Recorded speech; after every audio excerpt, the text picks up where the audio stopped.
Bueno, ¿qué tal? ¿Cómo les va? Vamos a comenzar con nuestra clase del día de la fecha. Vamos a continuar justamente con el módulo que estábamos desarrollando en las últimas clases, que es el módulo número 2, que se refiere a cómo construir equipos de alto rendimiento. ¿Eh? Vamos a compartir pantalla y comenzamos entonces con nuestra clase. Bueno, nosotros hicimos referencia en la clase anterior a la importancia de generar equipo y que hicimos una clasificación de equipos físicos y equipos virtuales, en donde lo que se tenía que hacer era fomentar tanto las reuniones formales como también las reuniones informales. Y que básicamente, tienen un peso muy importante todo lo que tiene que ver con las reuniones informales, tanto de equipos físicos como de equipos virtuales, en donde había que generar el contexto, digamos, lo más parecido a lo que sucedía en las reuniones informales de los equipos físicos, en crear esta cafetería virtual, en donde la idea era que las personas pudiesen compartir distintas cuestiones, generando lazos, generando esta estrechez de lazos, y que, digamos, puedan relacionarse mejor, creando equipo. Y después, obviamente, todo lo que tiene que ver con las reuniones formales, que son necesarias, y que tienen que ver más quizás con lo estratégico y con lo operativo, pero que era elemental hacer, digamos, hincapié en estas reuniones informales, porque son las que verdaderamente, digamos, acercan y generan esa confianza tan importante como para poder trabajar mejor. Hoy vamos a comenzar con esta temática, que es la responsabilidad desde la distancia. En cierta forma es como, digamos, extender en un punto más todo lo que tiene que ver con los equipos virtuales, en donde el gran reto virtual es, o está vinculado al hecho de que, digamos, de que las personas realmente se puedan comprometer con la labor. ¿Eh? Independientemente de lo lejos que estén y de las diferencias horarias que existan, es importante que haya, digamos, un compromiso fuerte con los propósitos, con los objetivos, con la visión que se tiene, tanto de la organización como también del equipo. Entonces, el gran reto tiene que ver con eso, con que todas las personas involucradas en el equipo, independientemente de lo lejos que estén absolutamente comprometidas. En lo que hace a claves fundamentales para evitar este problema, el problema radica en el hecho de, digamos, el problema en sí tiene que ver con cómo supervisar si esta gente trabaja o no. Ese es el gran tema de discusión. Y ese es el gran reto, digamos, el tema de cómo rendir cuentas, cómo rendir cuentas por parte de cada una de estas personas que están, digamos, en distintas partes, de distintas ciudades o distintos países, y por otra parte, cómo verificar su compromiso, cómo supervisar su trabajo. Ese es el gran reto virtual. Entonces, en lo que hace a claves fundamentales para evitar este problema, una de ellas tiene que ver con la contratación. A ver, ¿a qué apelar respecto a la contratación? Obviamente que cuando uno contrata a personas, es importante saber el grado de compromiso, es importante saber fundamentalmente las aptitudes que tengan, si realmente sus aptitudes, sus competencias técnicas realmente sirven para el cargo que estas personas, o la función que estas personas van a desarrollar. Y también es importante hacer hincapié en las competencias genéricas, que tienen que ver más con habilidades sociales y con el saber estar y saber actuar. Entonces, hoy por hoy se apela mucho a que en las empresas, los miembros de las empresas, apelen a contar con competencias técnicas competencias genéricas o estas habilidades sociales que son necesarias para la conformación de equipos. Entonces hay que apelar a eso, hay que ser muy meticuloso respecto a las personas que van a conformar el equipo. Insisto con esto, saber perfectamente por qué tienen que estar ellos, cada uno de ellos, y cuál es el aporte que brindan al conjunto. Y en lo que hace puntualmente al contar con un equipo virtual, la otra cuestión, digamos, a solucionar el problema de la distancia tiene que ver con su rendimiento. Cómo, digamos, medir el rendimiento de estas personas que están lejos. Entonces, aquí una clave importante tiene que ver con el listado de tareas de estas personas y el tiempo que conlleva concretar esas tareas.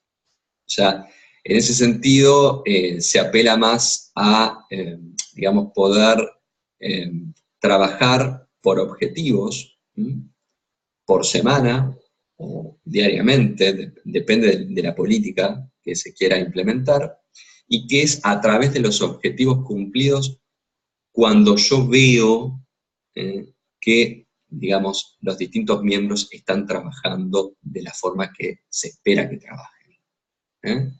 Entonces, una de las cuestiones importantes es concebir, constatar, a través de los objetivos o a través de pensar el tiempo adecuado necesario para que puedan concretar esas tareas.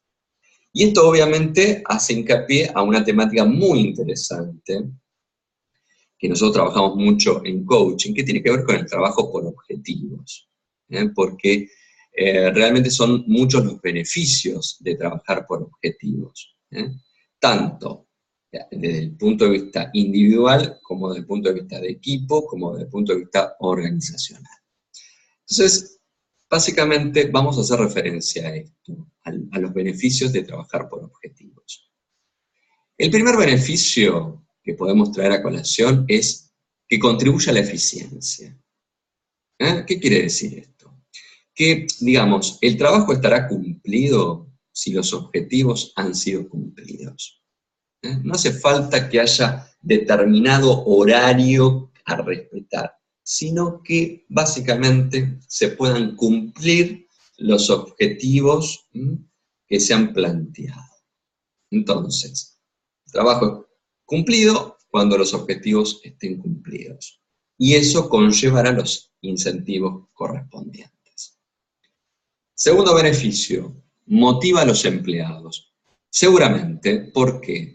Porque el trabajar por objetivos hace que cada uno de los empleados pueda sacar todo su potencial, no quedarse con lo que da, que sería el desempeño, sino que pueda sacar toda la energía, la habilidad, el potencial que puede dar para poder lograr estos objetivos. Los coaches siempre pensamos en el potencial y no en el desempeño. Nosotros siempre creemos que tanto las personas como los equipos pueden dar mucho más de lo que dan. Entonces, esto de trabajar por objetivos, en cierta forma, hace que puedan liberar todo su potencial, que digamos, que hagan todo lo necesario para poder tirar abajo, digamos, estos límites o barreras respecto a su desempeño e ir por más. Y también, en cierta forma, el hecho de salir de esa zona de confort, o el hecho de descubrir determinadas potencialidades, o el hecho de darse cuenta de todo lo que pueden dar, es bastante estimulante para cada uno de los empleados.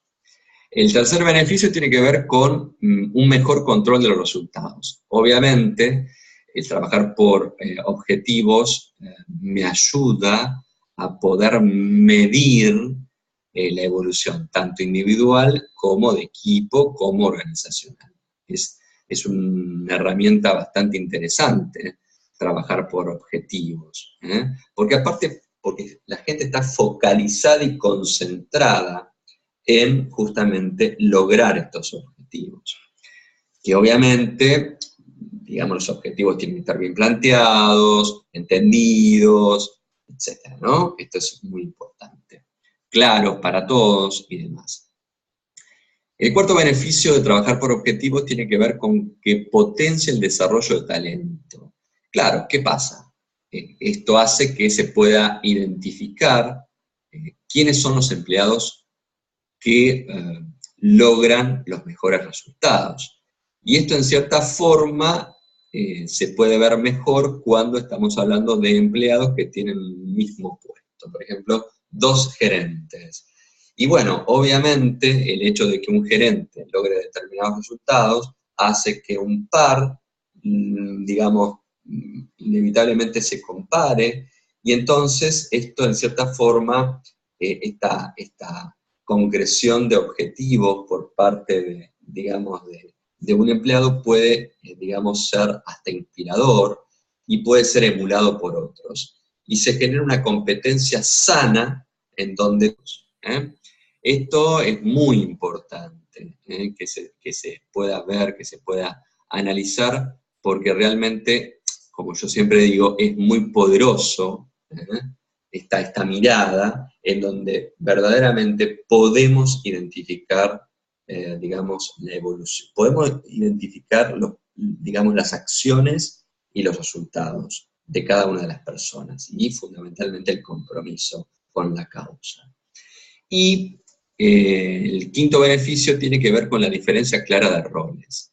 Es decir, que en cierta forma habla de la contribución de cada empleado con la causa, con el compromiso que tiene para con el equipo, para sí mismo, el compromiso que tiene para sí mismo y para la organización. Este es un tema muy interesante, yo les doy bibliografía para que puedan ampliar esta temática, porque la verdad es que trabajar por objetivos también va a depender de qué tipo de trabajos o de qué tipo de empresas tenemos que hacer referencia, pero en general es una forma, digamos, muy acertada de concebir el trabajo, y más cuando uno está a la distancia. ¿Está? Para poder justamente ver la evolución y ver el compromiso de cada uno de los miembros del equipo. Bien, a ver, vamos a continuar, pasamos a la otra, al otro slide, que tiene que ver con personas de alto rendimiento para el equipo de alto rendimiento. A ver, obviamente que si nosotros queremos un equipo de alto rendimiento, tenemos que contar con personas de alto rendimiento, o con personal de alto rendimiento. Y acá hay un aspecto a tener en cuenta por parte del líder del equipo de alto rendimiento, que tiene que ver con ser selectivo. O sea, una característica, una cualidad fundamental del líder de un equipo de alto rendimiento es saber elegir. Saber bien con quién uno trabaja y si realmente estas personas realmente pueden sumar y mucho al equipo. Entonces, ser selectivo ¿en qué cuestiones? Tanto con, digamos, personas candidatas o potenciales a trabajar o a incorporarse en el equipo, y también para aquellas personas que ya están. Entonces, hay que ser muy selectivo respecto a quién elegir para formar parte del equipo, y por otra parte, ser selectivo para que, si nos damos cuenta que hay determinadas personas que no están comprometidas, poder justamente movilizarlas hacia otro lugar, hacia otro, digamos, departamento o donde fuere.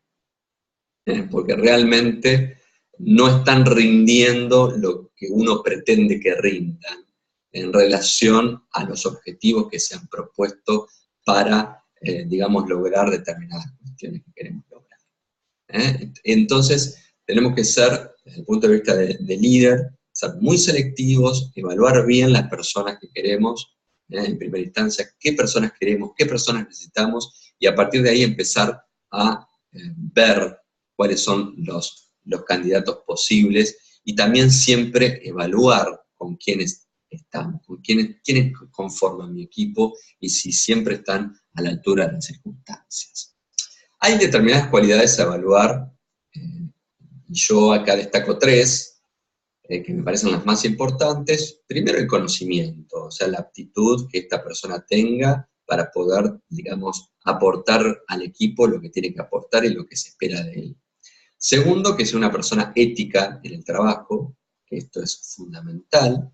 Y fundamentalmente, y en tercer lugar, quiero enfatizar el compromiso. El compromiso, que es algo elemental.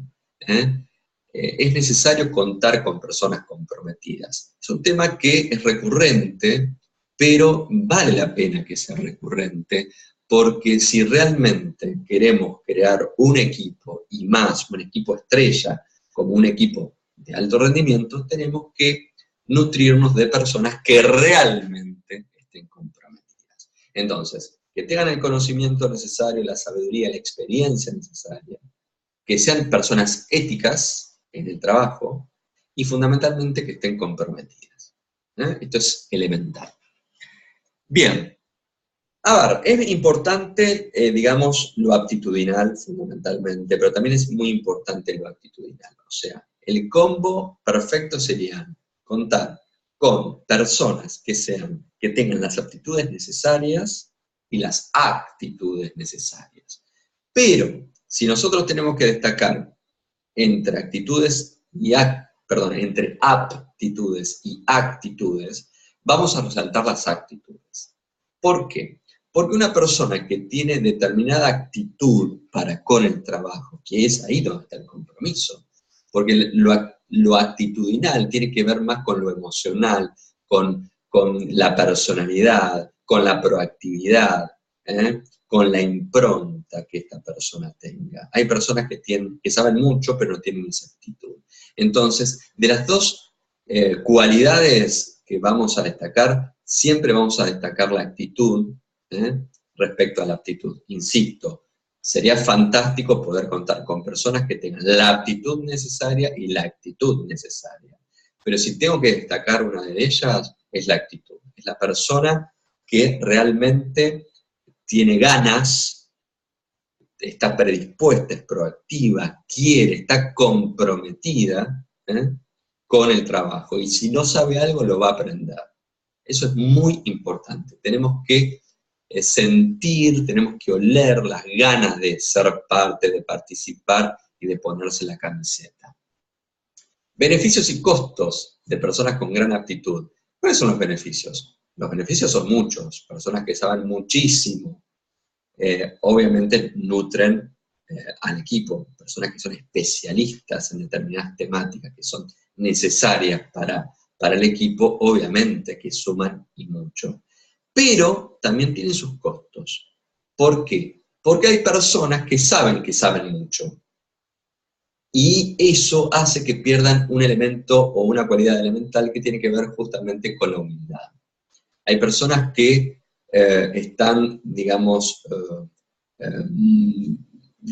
que hacen alarde de todo el conocimiento que saben, que son muy egocéntricas y hasta tildan a ser soberbias. Entonces es una forma también de poder el conocimiento. Y eso, esa falta de generosidad, eso no ayuda, no suma y en cierta forma contamina. Entonces, es muy importante contar con personas que tengan las aptitudes necesarias, pero también tener cuidado con estas cuestiones, con el tema de la soberbia y con el uso de su conocimiento como instrumento de poder. ¿Cuáles son los beneficios de personas con gran actitud? Bueno, obviamente una persona que tiene muchísima actitud, tiene ganas, tiene inquietudes, tiene, digamos, todo el tiempo necesario para dedicarse y lo que no sabe lo va a aprender, horas extras, no va a estar diciéndole al jefe que se quedó horas extras en el trabajo o yendo a su casa y siguiendo investigando, porque realmente están comprometidas. porque saben, porque les gusta lo que hacen y porque quieren dar lo mejor, quieren dar el 100%. Entonces, beneficios son muchos. ¿Cuáles son los costos? Y, a ver, básicamente es importante la actitud, ni hablar, pero también es importante que tengan cierta aptitud. Con actitud, la actitud es muy importante, pero tampoco podemos solamente tener personas que tengan solamente actitud. También es importante que tengan la aptitud necesaria, porque necesitamos de los conocimientos, necesitamos de su experiencia, que también es importante que lo aporte el equipo. A ver, ante errores que cometan personas con muchísima actitud, y bueno, el hecho de hacer hace que uno a veces cometa determinados errores, pero lo importante es, digamos, quedarse con el medio vaso lleno y no el medio vaso vacío, es decir, esta persona cometió determinados, digamos, errores, bueno, porque está haciendo.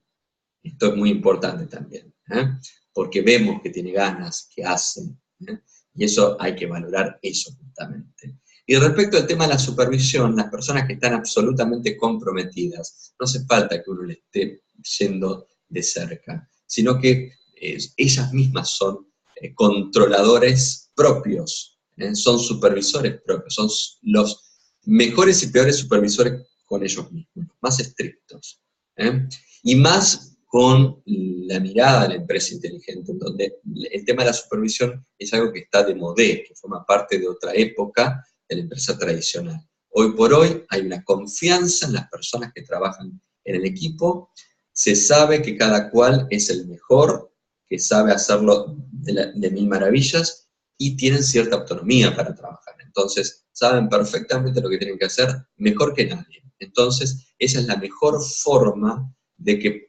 digamos, uno desde el punto de vista del líder del equipo, sepa que están dando lo mejor para sí, y para el equipo y para la organización entera. ¿Está? Entonces, la aptitud tiene que ver con las capacidades, con ese poder que yo les decía, con ese conocimiento que es absolutamente necesario, pero también es muy importante contar con la actitud que tiene que ver con las disposiciones, con la proactividad y fundamentalmente con un verbo que es fundamental, que es el querer ser parte, el querer aportar, el querer ser equipo. Esto es elemental. Bueno, acá traigo a colación algunas frases muy interesantes que hacen referencia al tema actitudinal, ¿no? De personas que son muy reconocidas, obviamente, autores muy reconocidos, bueno, cineastas muy conocidos también, hay de todo un poco aquí, como pueden ver. Por ejemplo, Confucio dice, quien mueve montañas empezó apartando piedrecitas. Chaplin decía, haz de los obstáculos escalones para aquello que quieres alcanzar. Beckett, da igual, prueba otra vez, fracasa mejor. Da Vinci, si una persona es perseverante, aunque sea dura de entendimiento, se hará inteligente. Y aunque sea débil, se transformará en fuerte. Muy interesante. Goethe, un gran sacrificio resulta fácil, lo que resultan difíciles son las cuestiones pequeñas específicas, algo así. No logro ver en su plenitud, pero bueno, tiene que ver con esta idea. Ustedes las van a ver mejor cuando vean el slide desde el video. Woody Allen, el 90% del éxito se basa simplemente en insistir. Disney decía que la diferencia entre ganar y perder consiste a menudo en no abandonar. Hilton, el éxito parece estar conectado con la acción. La gente exitosa se mantiene en movimiento, comete errores pero no renuncia. Amiel, lo inacabado no es nada. Y Steve Jobs, estoy convencido de que la mitad de lo que separa a los emprendedores exitosos de los que no triunfan es la perseverancia. Entonces, actitud, proactividad, ganas, perseverancia, es, digamos, elemental nutrirse con personas que puntualmente hagan hincapié en estas cuestiones. Obviamente, hoy es una clase que está muy vinculada a lo actitudinal, a lo emocional, como ya lo van a poder ver.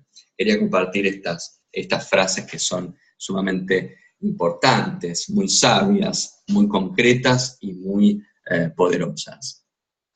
Bien, a ver, aquí estamos. Un gran sacrificio, lo que decía Goethe, un gran sacrificio resulta fácil, los que resultan difíciles son los continuos pequeños sacrificios. Ahí está en su totalidad, que me había quedado con ese caso. Con esa frase, perdón.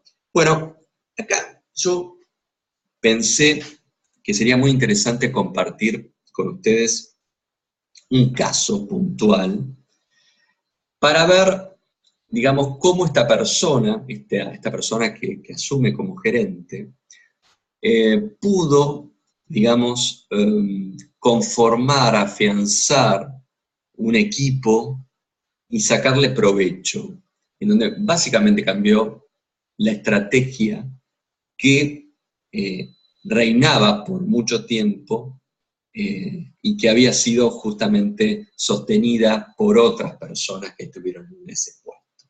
Entonces me parece muy importante hacer hincapié en este caso para que lo pensemos juntos, para que reflexionemos juntos y para que podamos enfatizar aquellos puntos que realmente son interesantes, poderosos, y que lo podamos bajar en cada una de nuestras situaciones y realidades. A ver, vamos a empezar con este caso. Jaime fue contratado como gerente para proporcionar determinados servicios a clientes de la compañía en todo el mundo. Sabía de su reto y que necesitaría de un equipo de personas altamente motivado y eficaz.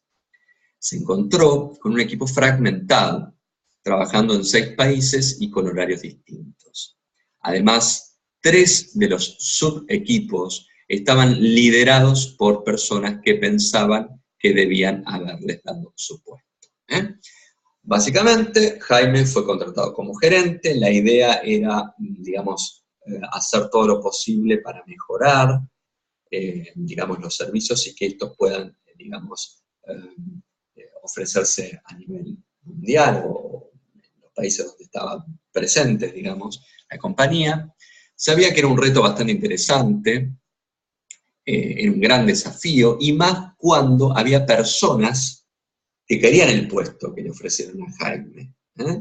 Entonces, realmente, digamos, Jaime se encontró con este panorama que era bastante desafiante. Para dar un giro a su equipo, Jaime tenía que romper la zona de confort de la gente y desafiarlos. Estableció un nuevo estándar para el servicio al cliente, el más alto que la compañía había experimentado nunca.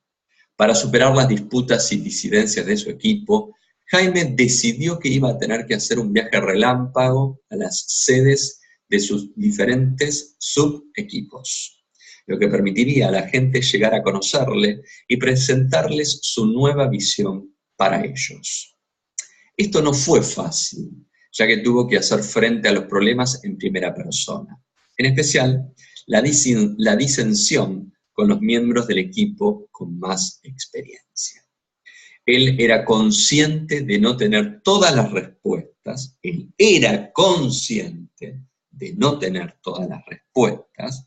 y pasó mucho tiempo escuchando a los miembros del equipo, tomando las ideas para llevar a cabo la visión que él les había planteado. Humildad, escucha. Bien, nunca nadie antes había pedido ideas a sus subequipos.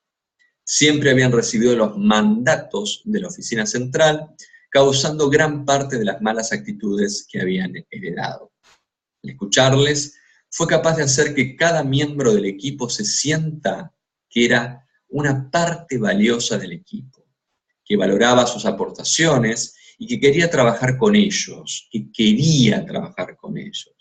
en lugar de mandar sobre ellos. Además de las ideas, Jaime se enteró de una serie de problemas muy reales que estaban haciendo que fuese difícil trabajar juntos a su equipo. Importancia de la comunicación. No solamente, digamos, se dedicó a escuchar cuestiones que tienen que ver con aportaciones para el trabajo, sino también los problemas que existían en los distintos países en donde estaban estas sucursales. Entonces, la importancia del tiempo, de la comunicación es vital, el tema de la escucha es vital, el tema de la empatía, el tema de estar presente, que él fue tranquilamente, viajó, estuvo, conoció, se relacionó con la gente.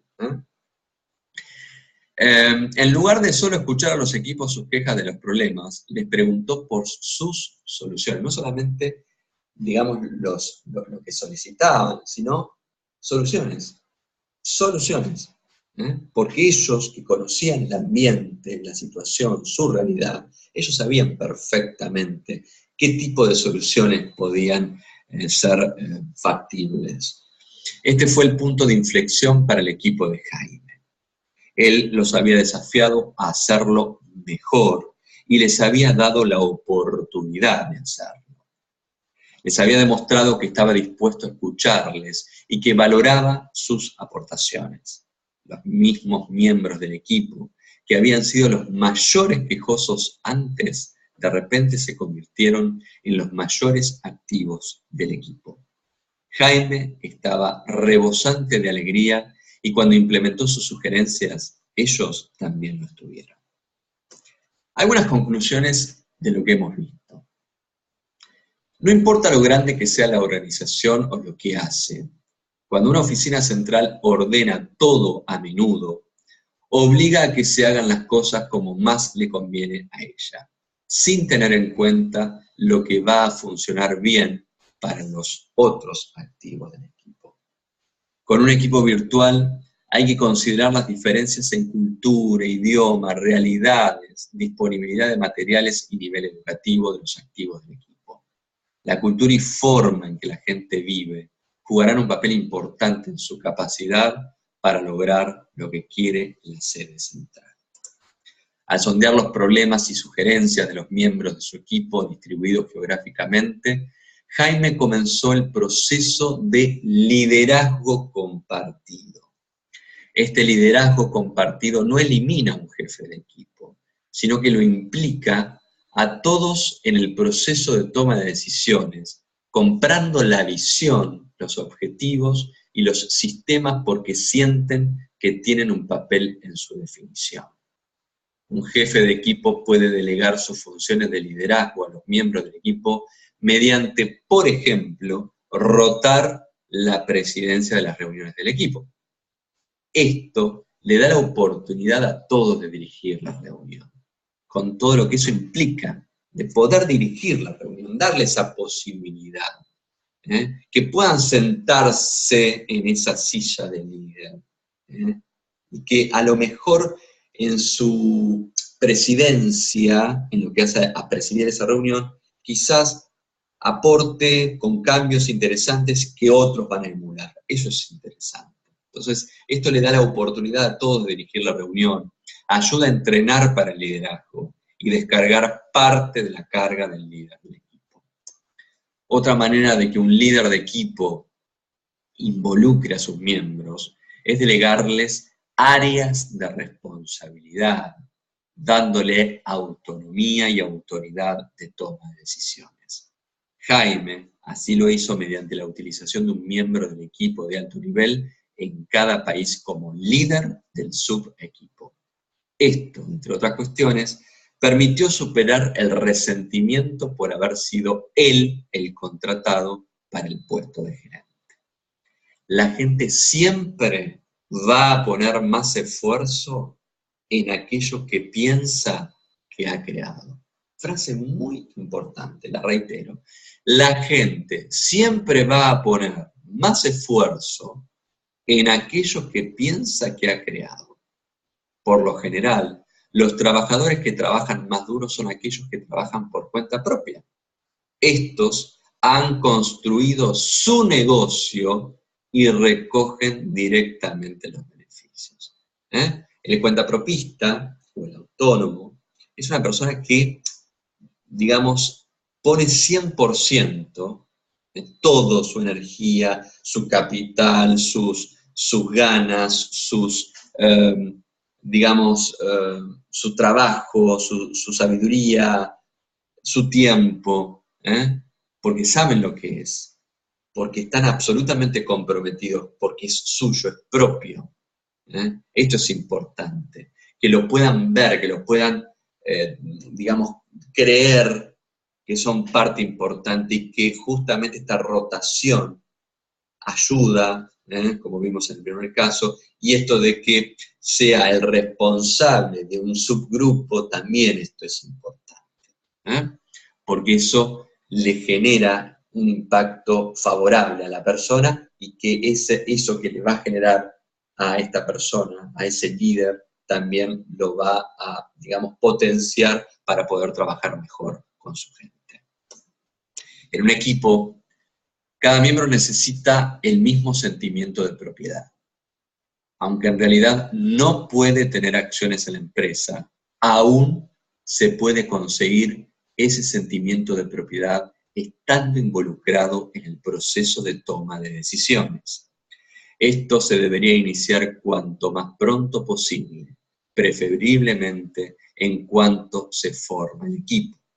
La importancia de ser parte y ser, en cierta forma, un accionista, entre comillas. Tomarlo como si fuese propio. Este sentimiento de propiedad es importante. Si el líder del equipo crea y presenta la visión al equipo, esta será aceptada. Sin embargo, si el líder del equipo incorpora a los miembros en el proceso de creación de aquella, con mucha seguridad será utilizada porque serán propiedad del equipo. Los miembros del equipo van a defender esa visión como una madre oso sobre sus cachorros porque son suyos.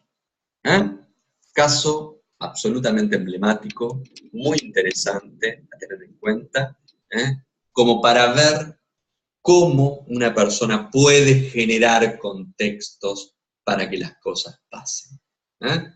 Esa es la idea, a eso apunto yo, apunto con esta diplomatura y apunto para que ustedes, toda esta teoría que vamos viendo, la vayan bajando, le vayan sacando jugo y vayan probando y viendo qué pasa.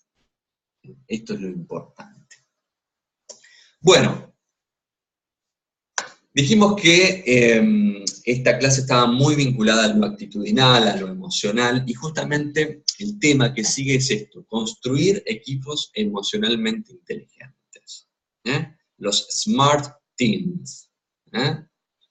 Básicamente, si nosotros logramos sumar equipos altamente efectivos más una inteligencia emocional colectiva, los resultados van a ser sorprendentes. Insisto, por un lado equipos altamente efectivos más inteligencia emocional colectiva, eso es absolutamente poderoso y logra resultados sorprendentes. Hay un proverbio japonés que me gusta compartir, que es este: ninguno de nosotros es tan inteligente como todos nosotros. Fundamental, esto de que 1 más 1 es 3, ¿se acuerdan de eso? El todo es superior a las partes, siempre. Por eso la importancia de la unidad como equipo. ¿Cuál es el objetivo del coaching de equipos? Es crear equipos inteligentes, es crear smart teams. Básicamente, el término smart en sí es una palabra inglesa que significa inteligente, significa audaz o hábil, pero puntualmente inteligente.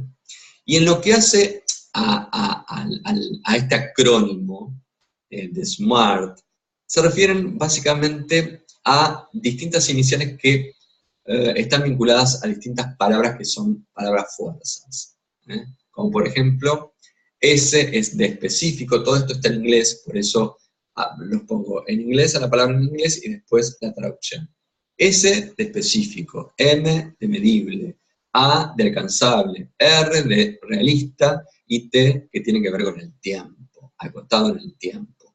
Básicamente el acrónimo SMART fue creado por George Doran, en 1981, estaba destinado a los objetivos objetivos, que los objetivos tienen que ser específicos, medibles, alcanzables, realistas y que se puedan dar en el tiempo, acotado en un tiempo, que se pueda concretar en el tiempo.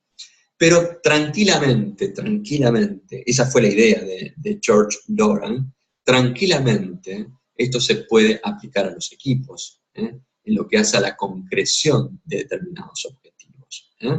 ¿Estamos? Bien. ¿Cuáles son las características de las personas con inteligencia emocional? Básicamente, las personas que tienen inteligencia emocional son personas que saben adaptarse a los cambios, que son personas que, digamos, se conocen mucho y conocen al resto de las personas, conocen mucho sus emociones y realmente, digamos, se toman el tiempo de conocer las emociones de los otros, de ver qué le está pasando al otro. Son personas que son muy optimistas, son personas que son muy productivas. Después voy a remarcar algunas cuestiones que tienen que ver con estas personas que son emocionalmente inteligentes. Pero básicamente podemos decir que son personas que son atractivas por sí, son esas personas que atraen, que tienen luz, que son personas positivas, que son personas imán, que todas las personas quieren estar cerca de estas personas, porque realmente se nota su buena energía, que son personas con muchas ideas, saludables, etcétera, etcétera, etcétera. ¿Cuál es el origen del término de inteligencia emocional?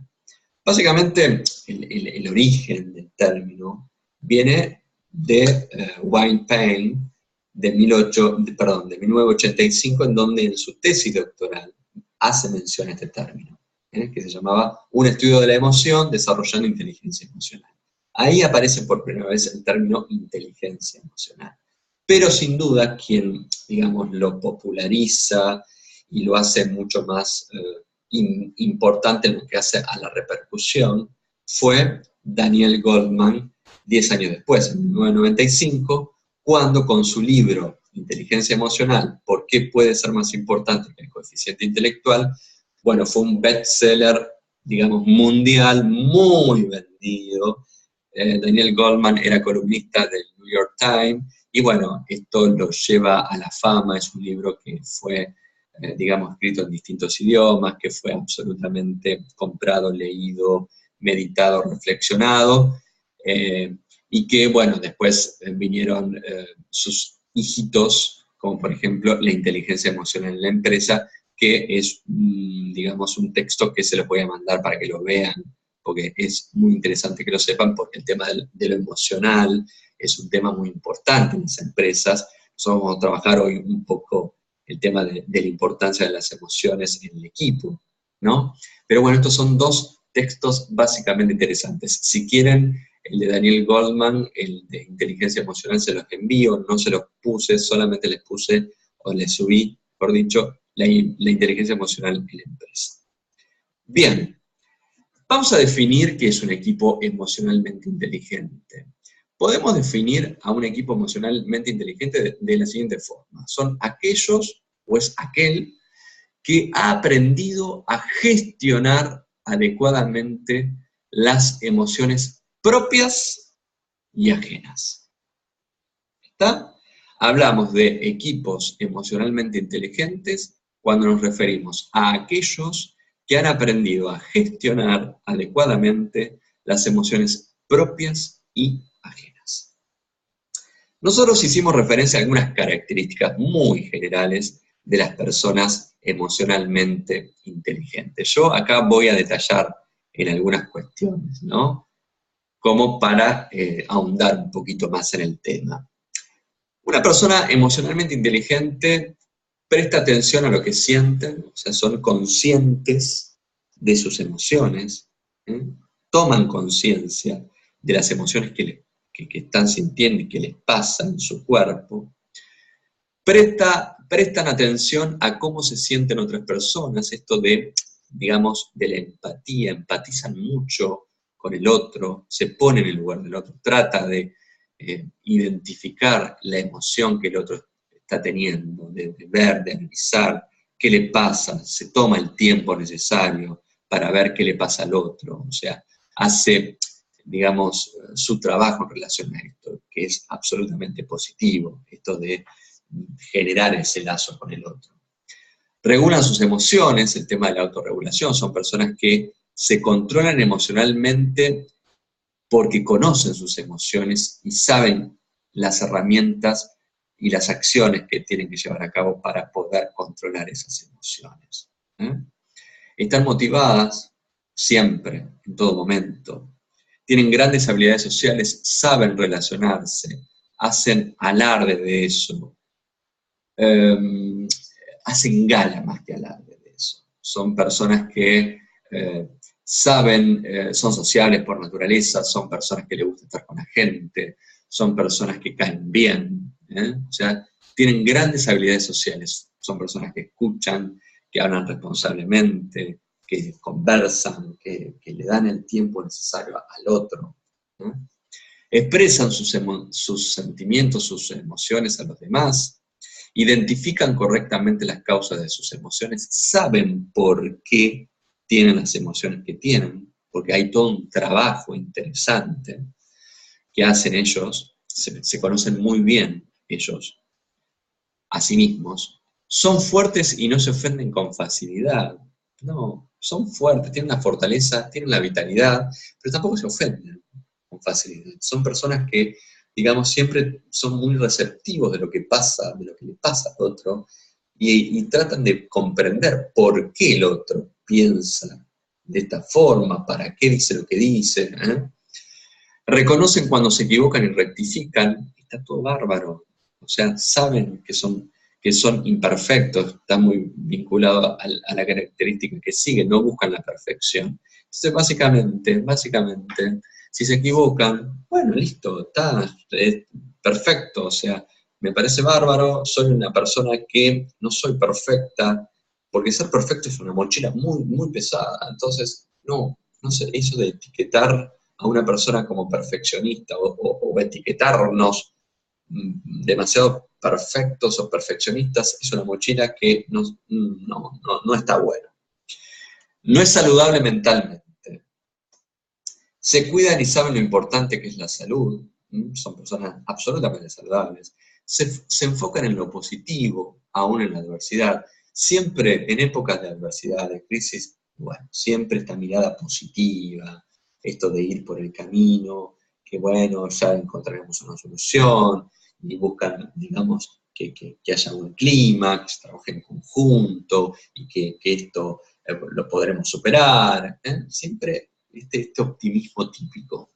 Se rodean de gente alegre y con buena energía, esto es elemental.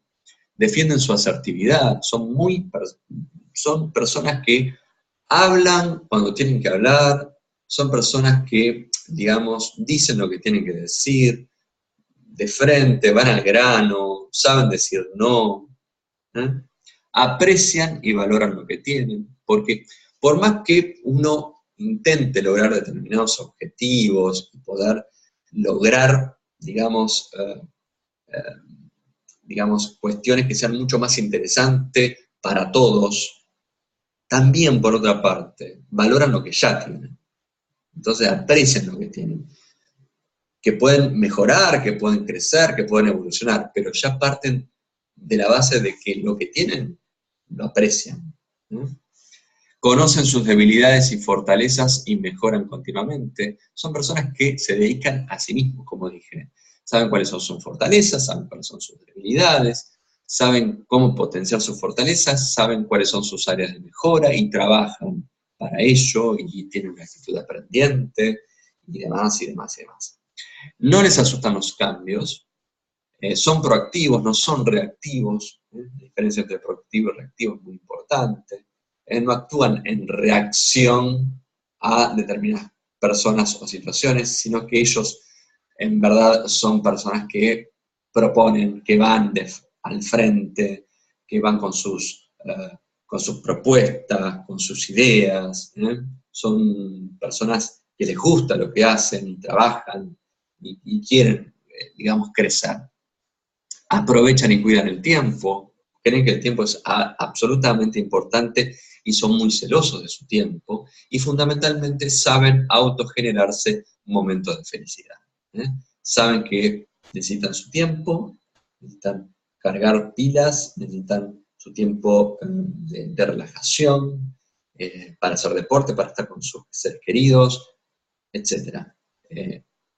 Estas son algunas de las características de las personas que son emocionalmente inteligentes, que es vital, porque justamente para trabajar, para lograr, determinados resultados, es importante contar con esta inteligencia emocional. Es fundamental cultivar, fomentar, promover, trabajar en pos de la inteligencia emocional. Una cita de Aristóteles, que es muy interesante, dice, cualquiera, pero cualquiera, puede enfadarse. Cualquiera puede enfadarse, cualquiera. Eso es algo muy sencillo. Pero enfadarse con la persona adecuada, en el momento oportuno, con el propósito justo y del modo correcto, eso ciertamente no resulta tan sencillo. Esto en cierta forma resume lo que es la inteligencia emocional. Esto de adaptarse a la situación, al momento, a la persona, mantener el control, saber moverse, saber actuar, tiene que ver justamente con la inteligencia emocional. Bueno, vamos a ver distintas técnicas que son muy interesantes, que tienen que ver justamente con estos equipos inteligentes o estos equipos emocionalmente inteligentes, que tienen que ver con herramientas que son muy poderosas y que los invito a que las utilicen en sus equipos. Una de ellas es la visualización del éxito, así como suena, visualización del éxito. Vamos a definir qué es la visualización primero. Visualizar es representar algo por medio de imágenes. Es formarse en el pensamiento la imagen de algo que no se tiene a la vista o de un concepto abstracto. Eso es visualizar. ¿Por qué es importante la técnica de la visualización? Es importante porque lo que yo siempre digo es construir la zanahoria que vamos a perseguir. Tan simple como eso. Es importante porque me proyecto, porque me pongo a pensar lo que me gustaría que pase como equipo, como persona, como equipo, como pareja, si se quieren, pero en el caso puntual, en lo que hace el equipo. Porque nos ponemos a pensar qué equipo queremos ser. Porque nos ponemos a crear esa situación que nos inspire, que nos potencie, que sea absolutamente atractiva, que sea factible y que nos invite a trabajar en pos de su concreción. Es como proyectarnos, es como hacer un viaje al futuro, vivir, estar ahí, palparlo y después volver. Pero es importante tener muy en claro, la visión que queremos nosotros de equipo. Por eso es importante el tiempo necesario para crear esa visión, debatir sobre qué visión queremos como equipo. Y esto es una técnica muy importante en los deportes, porque justamente muchos entrenadores hacen hincapié en esto de visualizar el éxito, como si uno ya lo tuviese, como si ya está familiarizado con el resultado. Y esto en cierta forma genera un enfoque, una concentración en donde se trabaja en pos de eso. Lo que nos permite esta técnica es poder justamente eso, saborear el éxito sin haberlo conseguido aún. Tiene que ver con eso. Y en coaching nosotros trabajamos muchísimo de esa forma. Porque lo primero de donde partimos siempre es pensar en la visión a futuro. ¿Cómo quieren que sean como equipo puntualmente? ¿Cómo quieren? Dedicar tiempo a eso, a esa reflexión. Y después, una vez que esté clara esa visión de futuro, volver a la realidad, donde se va a notar una brecha entre la visión y la realidad, y donde a partir de mi realidad me doy cuenta de todas estas cuestiones que tengo que mejorar como equipo para poder lograr esa visión. Y es ahí donde yo planteo un plan de acción con mi equipo para poder lograr esa visión que hemos diseñado en conjunto. Nosotros en coaching trabajamos muchísimo de esta forma porque realmente es absolutamente poderoso. No empezamos por la realidad, sino que empezamos por la visión de futuro, donde no hay límites, donde no estoy contenido por la realidad, sino que vuelo de una forma fantástica, pero es un vuelo que se pueda concretar, que sabemos que se puede concretar. Porque tampoco nos podemos ilusionar con cosas que sabemos de antemano que no lo vamos a poder alcanzar. Pero tengo esa posibilidad de volar, de crear, de diseñar algo que en verdad se puede alcanzar, que hoy por hoy no nos estamos alcanzando, pero que se puede alcanzar si es que todos intervenimos y trabajamos para ello. Entonces, visión, realidad y plan de acción para poder concretar esa visión. Hay unas preguntas interesantes para trabajar el tema de la visión de futuro. Unas preguntas que les regalo como para que hagan con su equipo. ¿Dónde quieren estar? ¿A dónde quieren llegar? ¿Qué se siente? ¿Qué se siente estar ya ahí? ¿Cómo se ven? ¿Qué sonidos escuchan? ¿Qué colores ven? ¿Colores fuertes? ¿Mucha iluminación? ¿Dónde están? ¿Qué están haciendo? ¿Con quiénes están? ¿De qué forma trabajan? ¿Cómo se relacionan? Pónganse a pensar en eso. Disfruten, como la pregunta que sigue. ¿Ven y sienten su disfrute por los éxitos logrados? Si yo no hago este trabajo intelectual de proyectarme y disfrutar de las mieles del éxito, es como empezar a actuar sin saber dónde voy. Entonces es muy importante dedicarnos a trabajar en esta cuestión. El tema de la visualización del éxito es una herramienta absolutamente poderosa. Otra herramienta interesante que tiene que ver con el pensamiento lateral. A ver, básicamente pensamiento lateral es un método de pensamiento que puede ser empleado como una técnica para la resolución de problemas de manera imaginativa. El origen del término es justamente del libro de Edward de Bono, que nosotros ya hemos citado, este autor, con los 6 sombreros para pensar. Esta obra, El pensamiento lateral, fue creada en el año 1967.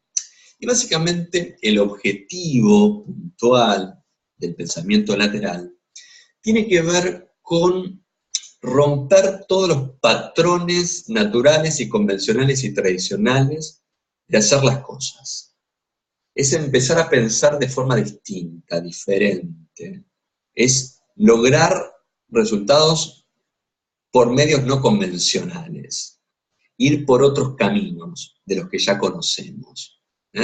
Eso es el pensamiento lateral. Hay determinados elementos que nos trae del Bono que hace referencia a esto, como por ejemplo la comprobación de suposiciones. El primero tiene que ver con esto. De Bono dice que lo que tenemos que hacer con las suposiciones o con los supuestos es revisarlos. Hay que revisar supuestos convencionales preestablecidos cuya validez se acepta sin objeción ni examen.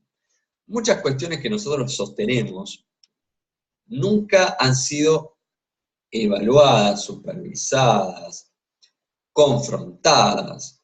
Y a lo mejor, si nosotros revisamos estos supuestos que nunca hemos cuestionado, quizás encontramos, digamos, información interesante para empezar a ver otro tipo de soluciones de la que estamos acostumbrados. Otro elemento es hacer las preguntas correctas, empezando con preguntas sencillas y generales, luego continuar con preguntas más específicas, sometiendo a examen las hipótesis más obvias. Luego la creatividad, en donde la idea es hacer uso de la imaginación, pensar en, digamos, en esta lluvia de ideas y que, digamos, estimular el pensamiento, la creatividad, la imaginación, ver qué otras alternativas pueden aparecer a lo que estamos acostumbrados. Entonces es enfocar cada desafío creativamente desde otro punto de vista, haciendo uso de la imaginación. Y el pensamiento lógico, una vez desarrolladas las respuestas, implementar la lógica que permite explicarlas a los demás.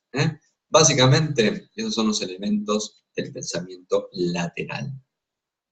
Después, bueno, él establece distintas técnicas, como por ejemplo las provocaciones. El ejemplo uno de los tantos ejemplos que da es, ¿para qué sirven los vasos? Generalmente el vaso sirve para, digamos, llenarlo de líquido y beber, pero a lo mejor con vasos se pueden hacer otras cuestiones, por ejemplo. Entonces, es empezar a pensar qué otras cosas puedo hacer con vasos. Esta es una técnica interesante. Otra técnica son las analogías, el método de inversión, esto de, por ejemplo, los cigarros se fuman a las personas. Esto de verlo, de dar vuelta a la frase, invertir la frase, quizás es una puntilla del ovillo, una punta del ovillo que podemos aprovechar para ver las cosas desde otra perspectiva, como también el fraccionamiento y la división. Bueno, bien. Algunas citas interesantes que tienen que ver con el pensamiento lateral de Einstein. Si buscamos resultados distintos, no hagamos siempre lo mismo. Esto es así. Porque si no, los resultados van a ser iguales. Entonces, si queremos resultados distintos, bueno, no hagamos lo mismo.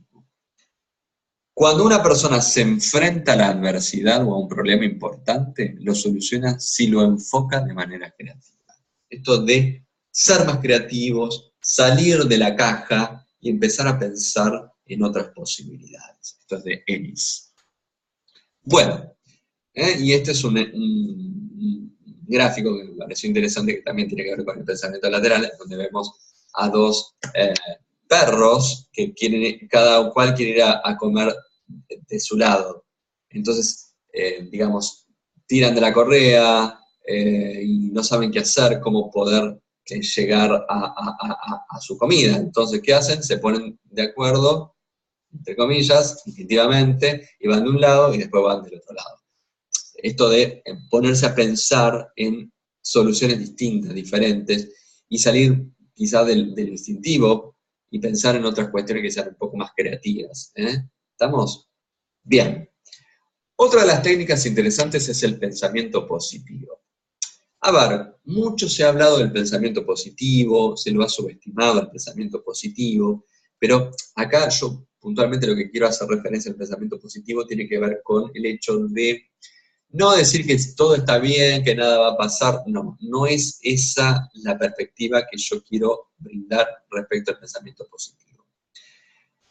Sí, desde el punto de vista de que si se hizo un análisis, se pensó digamos, en distintas alternativas y se eligió la mejor y se tomó una decisión, poner toda la energía en que eso se tiene que concretar, porque se va a concretar, porque fue pensado, porque hay gente comprometida, porque no vamos a superar todos los obstáculos que aparezcan, porque estamos nutridos de información, de recursos, de gente pensante y demás. Tiene que ver con esta idea. ¿Estamos? Primero lo primero tener en claro hacia dónde vamos, las decisiones que tomamos y después poner toda nuestra energía, todo nuestro tesón para poder lograr aquellos objetivos. Y obviamente eliminar todo lo que tenga que ver con rumores, digamos, con aquellas personas que son tóxicas, con comentarios tóxicos, con personas que no suman. Por eso lo importante de la selección a la hora de justamente pensar quiénes integran el grupo o el equipo de trabajo. O sea, tenemos que nutrirnos de personas que realmente nos sumen en todos los sentidos. Como decía Ford, tanto si crees que puedes como si crees que no puedes, estás en lo cierto. Tiene que ver con esta mirada del pensamiento positivo. Esto de cuáles son nuestras conversaciones, si son conversaciones poderosas, grupales, públicas, cuáles son nuestras conversaciones. ¿Qué emociones están, digamos, predominando en nuestras conversaciones? ¿Tenemos emociones de miedo en nuestras conversaciones públicas como equipo? ¿O tenemos emociones de que vamos con todo y que podremos lograr todo lo que nosotros pretendemos lograr? Esto también es importante. Hablamos un poco de emociones colectivas. Hay una similitud entre personas y equipos, porque hay personas que se entristecen, que se enfurecen, que se entusiasman, que están brincando de alegría. También hay equipos que se entristecen, que se entusiasman, que saltan de alegría y que son súper alegres. O sea, hay una similitud entre personas y equipos. Entonces, ¿cuánto puede influir la emocionalidad de un equipo en su desempeño y eficiencia? Muchísimo, muchísimo. La emocionalidad reinante es elemental para que se den las cosas. Es muy importante que siempre, siempre, siempre haya un clima más que interesante para que las cosas sucedan. Hay que crear entornos favorables, saludables, para que eso suceda. La gran pregunta es cómo generar estos climas interesantes para que, digamos, haya una emoción productiva, positiva, colectiva. ¿Cuáles son esos factores esenciales para crear un buen clima laboral? Hay muchos factores, yo solamente cito algunos. Fundamentalmente, que haya condiciones físicas óptimas. Digamos, para trabajar en equipo es necesario tener nuestro espacio, nuestra buena iluminación, no estar cerca de un lugar que haya mucho ruido, quizás tener buena música si es que nos gusta, tener algo para tomar, un coffee, algo que realmente sea interesante, tener una buena calefacción si hace frío, tener una buena refrigeración si hace calor. Son cuestiones que ustedes dirán, pero son fundamentales. Son fundamentales. Tener el espacio físico para trabajar. Tener un espacio físico, partamos de la base. Y que ese espacio físico sea lo más confortable posible. Tener un mobiliario, que el lugar esté, digamos, que sea armónico, que esté bien decorado, que realmente haya buena energía. Eso es muy importante. Tener los recursos necesarios para poder trabajar. Eso es muy importante. Entonces, eso ayuda mucho al clima laboral. Tener la autonomía, que cada persona, digamos, no sienta la supervisión, sino que trabaje a gusto, en forma independiente y en forma comprometida, que todos estén implicados, que todos, el hecho de que cada cual esté implicado en el trabajo y que estén claros los objetivos grupales y demás, eso está buenísimo porque eso, hablamos de sinergia, hablamos de espíritu, hablamos de energía. El tema de la igualdad, que no haya ningún tipo de discriminación y que todas las opiniones, todos los aportes sean tenidos en cuenta. El tema del liderazgo, que realmente la persona que esté liderando el equipo realmente genere el contexto adecuado para que, digamos, las cosas puedan pasar como quiere él y como quieren todos que pasen. Fomentar las relaciones entre las personas, esto es muy importante, ya lo hablamos, es fundamental que todo el mundo se conozca, que todo el mundo se ría, que todo el mundo conozca la vida del otro, que haya confianza, eso es elemental, que haya una excelente comunicación, que todo se hable, que no haya conversaciones privadas, ni internas, ni rumores, ni nada por el estilo. Todo se habla, se pone sobre la mesa. Que se reconozcan a las personas, esto es elemental, que se reconozcan públicamente la labor de cada uno, la labor del equipo, que trabajen en forma organizada, eso también da muchísima, digamos, emocionalidad positiva, que haya posibilidades de formación, como para que puedan nutrirse de mayores conocimientos y que puedan trabajar mejor, como también que haya expectativas de promoción, como también que haya seguridad en el trabajo. Todas estas cuestiones hacen a un clima agradable, óptimo para poder trabajar y poder ser un equipo emocionalmente inteligente, un equipo inteligente. Algunas propuestas que se pueden implementar para generar esta emocionalidad positiva, como los happy hours en el trabajo, un día por semana, siempre hay un motivo para celebrar el éxito de un negocio, el cumpleaños de alguien, que va a ser papá a una persona. Siempre es la posibilidad del encuentro, de brindar, de celebrar. Eso está buenísimo, y más si se instaura semanalmente. Un pizarrón de ocurrencias, que la gente pueda tomar nota, alguna frase, algo chistoso, algo que realmente esté bueno, porque eso habla de la salud del equipo.